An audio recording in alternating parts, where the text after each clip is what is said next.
Hi guys. My apologies. I got cut off earlier on my phone. This time I'm gonna try to put some background music because my daughter she keeps screaming with like laughter and she's such a happy child. So I can't stop her from giggling. She's talking to her cousins and her friends. So we are at page 290 right now. Okay, so we are going to be featuring the trail 3, which is the tailbone trail. Okay, again we are a trail guide to the body and we're featuring uh, the pelvis and the thigh.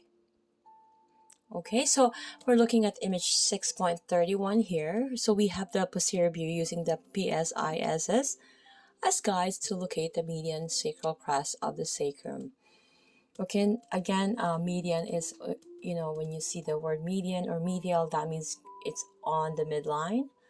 Okay, and if you see lateral, the word lateral meaning is going away towards the midline. Okay, so so we have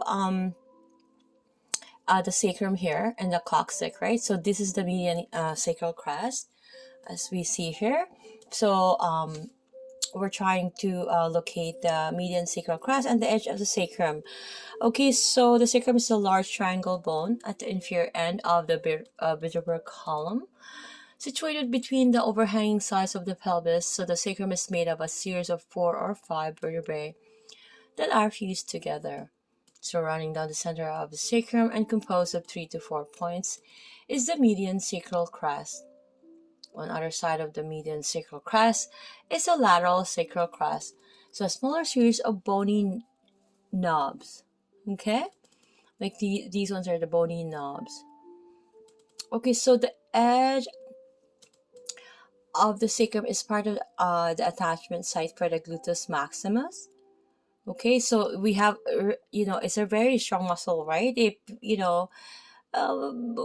you wanted to create a big glute,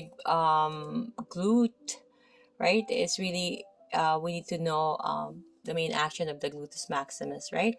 And it's an attachment site for this muscle. So this is really important.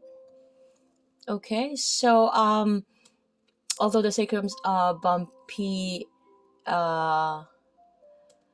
surface lies due to the thoracolumbar aponeurosis and sacroiliac ligaments, it is easily accessible. Okay, so again, like the gluteus maximus and the sacrotuberous ligament, it is a more an attachment site. So having our client in prone position, we're gonna place our thumb, like in the image here, where the therapist's thumb and finger upon each PSIS and explore between and below these points for the surface of the sacrum. Okay, so we're gonna locate the midline of the sacrum and explore the points of the sacral crest. So palpate superiorly to the level of the PSIS and just above the coccyx. So slide your fingers laterally off the side of the sacrum, pressing your fingertips into its solid edge. So we're gonna follow the lateral edge up toward the PSIS and down to the coccyx. Okay, so we are again, we are going to be asking ourselves these questions to confirm are we on our proper landmarking, right? Because we just want our fingers there, not in that area, right? So it's really important because in the way you're draping, right? Which I'm going to be doing in a different video. So these questions are to be asked. How many small tips can you feel along the sacral crest? Can you follow both lateral edges inferiorly to where they converge at the coccyx? If you move laterally from the outer edge of the sacrum, can you feel the mass of the gluteus maximus? Okay, so again, we have the information here. And please look at the image at this posterior lateral view where the partner is in prone and the therapist is exploring the edge of the sacrum. Okay, so reptiles and most birds have 2 sacral vertebrae, while mammals have been between 3 and 5. Humans in particular have more because, as upright creatures, the entire weight of the upper body is transferred through the sacrum to the pelvis and legs.